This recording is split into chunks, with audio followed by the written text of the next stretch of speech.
drag racing had its time. Car show stuff had its time. We were young, we were willing to take risks. We really believed in the product. We felt we could do an awesome event. When we opened the gates, in 2004, and we saw the crowd that was coming, we were like, oh my gosh, this is actually a thing.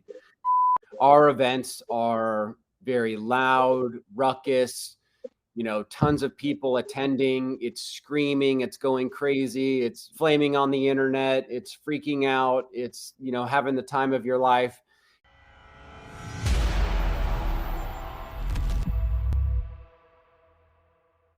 Hello and welcome to the latest episode of Georgie's Stripping the Dipping podcast. I'm your host, F1 Black. And this week, we speak to the co-founder and president of Formula Drift. Ryan Sage combined his business and marketing background with his passion for tuning cars. Ryan and his business partner, Jim Lior, introduced Japan's D1 Grand Prix to the United States. And since then, the pair have grown Formula Drift to what it is today. So without further ado, sit back, relax, and let's hear from Ryan about Formula Drift's 21-year journey. Ryan, welcome to the show. Yeah, thanks for having me. I appreciate it. Well, first of all, we ask all of our guests to introduce themselves to our listeners. So if you were meeting one of our listeners, how would you introduce yourself? Generally speaking, if it's in a business setting, I say, hey, I'm Ryan Sage from Formula Drift. And then, that either piques people's interest or, they want to learn more about it. And, then we get into a conversation. It has definitely changed over the years. When you say the term or the phrase that includes drifting in your introductions or meeting people, in the early days, nobody really even knew the word. And now it's pretty much common nomenclature. So it really just depends on who's on the receiving end. Yeah, you're right. There's kind of been this move, I hope you don't take it as an insult, but kind of like a growth in the mainstream awareness of drifting. But if we rewind the clock, what's your earliest motorsport memory? Oh, gosh. I got into this fairly young. I had always been into cars, but was really only connected with like the Southern California drag racing scene that was starting to develop. And ironically, some of the people that were like the big boys in that during that time frame are actually part of our series now, and we didn't even know that until later on. But I had been interested in kind of building cars and being involved in what people were calling kind of like the tuner market. So this is going to be late 90s, and probably my first memory was buying my first car that I knew I was going to do something with it. That's not necessarily directly motorsports related, but it was because of motorsports that I got interested in wanting to play a personal role in my life. And so it's hard to track down that exact moment. I've always been a fan of Formula One, for example. That's where the word formula comes from in Formula Drift.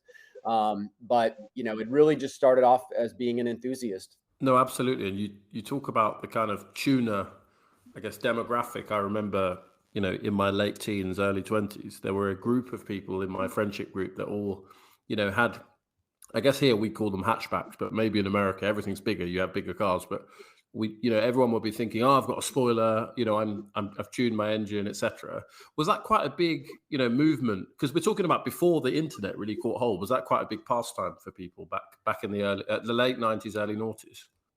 I think so. Yeah. I mean, there was definitely, I guess, clicks, so to speak, is a phrase or a term that I've heard used a lot. Is, there were the drag racing guys, and then there were the show guys. And, during that time, Fast and the Furious had started to make waves, but there had already been a culture of people that were building cars, and then starting to focus on, going to the car shows, so to speak. There was a brand called Hot Import Nights, which is still kind of around today.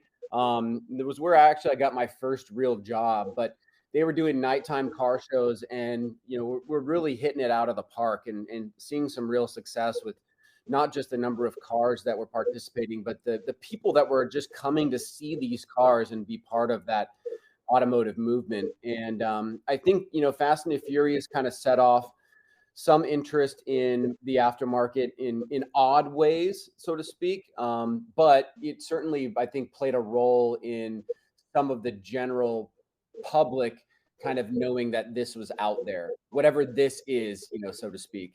Yeah, absolutely. I'm having flashbacks. I live in a part of the UK, basically Essex, which is just north of London. And I remember my friends took me, it was like an industrial estate. And, I'm not going to impugn your great moral character with the illegal activity that I witnessed, but they'd Yeah. kind of like put diesel down in this industrial estate, and it was all rear wheel drive cars. And they were just basically like, it was almost like ice skating, the cars were like dancing around. Like, what would you say the most grassroots level of that kind of tuner or drift scene was back then?